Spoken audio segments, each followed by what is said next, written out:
In today's video, I'm going to teach you how to delete suggested email address in Gmail. So I'm here on my computer, and the first thing I'm going to do is open Google Contacts in my browser. This is where Gmail stores saved contact information that can appear as suggestions when you type an email address. Once Google Contacts opens, I move my mouse to the search bar at the top of the page. Here I type the email address that keeps appearing as a suggestion in Gmail.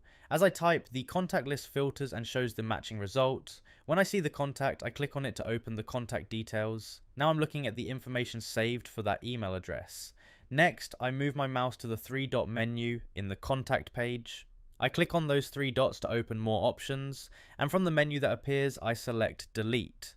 A confirmation message appears asking if I want to remove the contact. To continue, I click Delete again.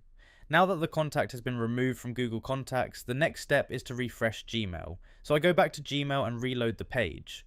After reloading Gmail, the email address should no longer appear as a suggested contact when typing in the recipient field. And that's it. I open Google Contacts, search for the suggested email address, open the contact, use the three-dot menu to delete it, confirm the deletion, and reloaded Gmail so the suggestion disappears.